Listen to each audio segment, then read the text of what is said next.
और अब बात करेंगे एक ऐसी खबर की जब सामने आई तो बहुत से सवाल खड़े कर दिए। दिल्ली से सटे गाजियाबाद से एक ऐसा मामला सामने आया जहां पुलिस के सामने कुछ लोग, एक शख्स तड़पता रहा, उसका खून निकलता रहा, तड़पता रहा, लेकिन किसी ने हिम्मत नहीं की उसे बचाने की।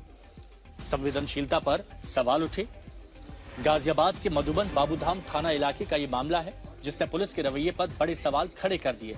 ये शख्स जो जमीन पर है, जो लहूलुहान है, वो मदद की गुहार लगाता रहा, लेकिन उसे अस्पताल पहुंचाने की जगह पुलिस वाले खड़े होकर देखते रहे, उसकी मौत का तमाशा देखते रहे, लेकिन किसी ने हिम्मत नहीं की। और सामने देखिए एम्बुलेंस भी है जिसकी उस शख्स को बहुत ज्यादा जरूरत थी। एम्बुलेंस ठीक सामने पुलिस बूथ, सामने पुलिस कर्मी वहां पर मौजूद हैं और जो स्थानीय लोग हैं वो ये बता रहे हैं कि करीब 40 मिनट तक, सोचिए, जबकि एम्बुलेंस भी है, पुलिस भी है, महिला पुलिस है सामने, लेकिन 40 मिनट तक ये शख्स यहां पर इंतजार करता रहा कि कोई उसे बचा लेगा, लेकिन कोई नहीं आया।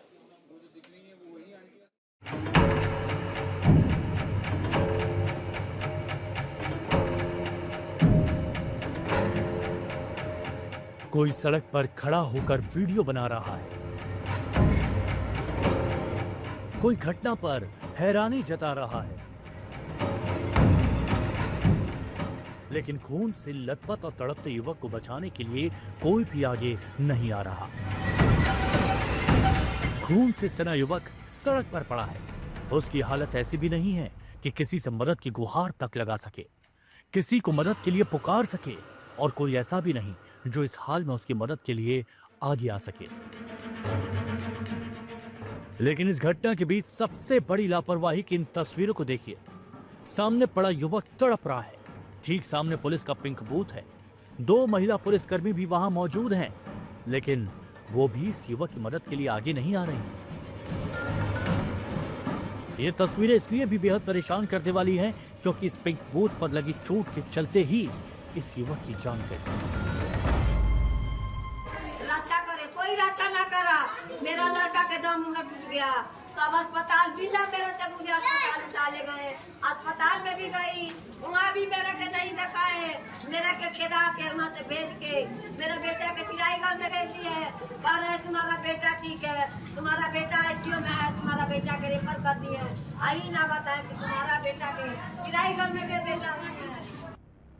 दरअसल पूरा मामला गाजियाबाद के मधुबन बापूधाम इलाके का है। बताया जा रहा है कि इस युवक का एक ऑटो वाले से विवाद हुआ था। ऑटो वाले से बचने के लिए युवक पिंक बूथ की तरफ भागा, वहां अंदर मौजूद पुलिसकर्मियों को बुलाने की कोशिश की और इसी कोशिश में उसने कांच का दरवाजा खटखटाया, जिससे शीशा टूट गया। युवक का हाथ बुरी तरह जख्मी हो गया और खून बहने लगा। स्थानीय लोगों का आरोप है कि युवक करीब 40 मिनट तक लहूलुहान हालत में सड़क पर पड़ा रहा। इस दौरान उसने मदद की गुहार भी लगाई, लेकिन किसी ने नहीं सुनी। 4-5 लड़के आए ऑटो से, सीधा टेम्पो अंदर घुसाया और घुसाने के बाद उसके बाद फिर बाहर 10 मिनट बाहर आए हैं। वो बाहर आने के बाद उन्होंने फिर यहाँ पे आपस में खींचातानी हुई है, उनमें आपस में ही लड़ रहे थे। हाँ, पहले से भी लड़ते हुए आ रहे वो तो।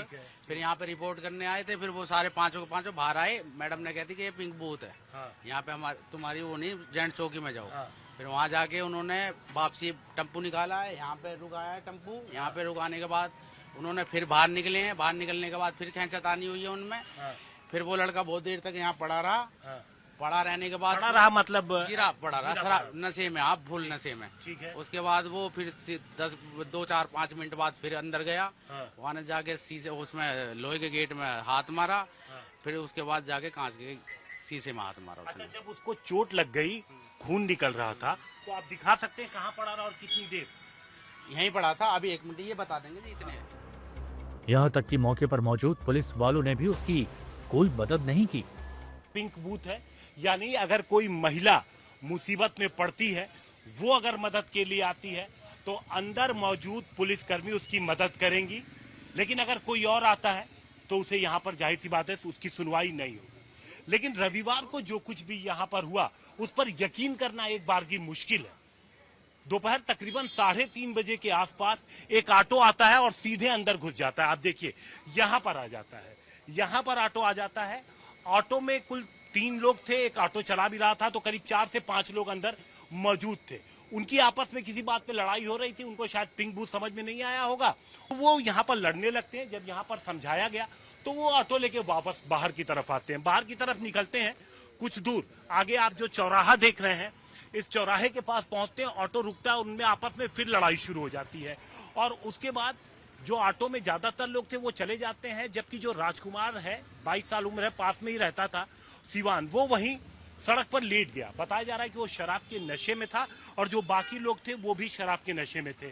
वो वहीं 3-4 मिनट पड़ा रहा, जैसा कि आई विटनेस हमें बताया। उसके बाद फिर वो वापस आता है और वापस वो आया तो अंदर की तरफ जब वो आया पुलिस चौकी में, तो हम आपको दिखाएं कि वो चौकी में दोबारा आता है। और चौकी में जब वो दोबारा आता है तो सामने जो आप ये लोहे का गेट देख रहे हैं, इसको बजाने लगा। ये जाहिर सी बात है, ये तो बंद है, आप देखिए तब भी इस पे ताला लगा था। उसके बाद जब उसकी कंडीशन देखी तो जो अंदर महिला पुलिसकर्मी थी, उन्होंने ये जो गेट है, अब ये गेट देखिए ये बन चुका है, तब ये गेट ये टूट गया था शीशे का। गाजियाबाद में इस घटना ने पुलिस के रवैये और असंवेदनशीलता पर कई सवाल उठाए, जिसके बाद पुलिस ने दावा किया कि युवक नशे की हालत में था और इसी नशे में उसने शीशे पर हाथ मारकर खुद को जख्मी किया। एक ऑटो चालक द्वारा एक ऑटो सवारी को बिठाया गया। दोनों ही नशे की हालत में थे। पैसे के लेन देन को लेकर दोनों में आपस में वाद विवाद हुआ, जिसके बाद दोनों ही पिंक बूथ पर पहुंचे और शराब के नशे की हालत में ऑटो सवारी ने तेज से पिंक बूथ के गेट पर हाथ मारा, जिससे उसके हाथ में कांच गड़ गया। उसे उपचार के लिए अस्पताल ले जाया गया, जहां उसकी उपचार के दौरान मृत्यु हो गई। इस दावे के बीच सवाल यह है कि नशे की हालत में ही सही वो विवाद सुलझाने के लिए पुलिस के पास गया था, तब पुलिस ने क्या किया? जब युवक का हाथ कट गया तो पुलिस ने उसका उपचार क्यों नहीं कराया? क्या सही वक्त पर युवक को मदद मिल जाती तो वो आज जिंदा ना होता? गाजियाबाद से हिमांशु मिश्रा के साथ आज तक ब्यूरो।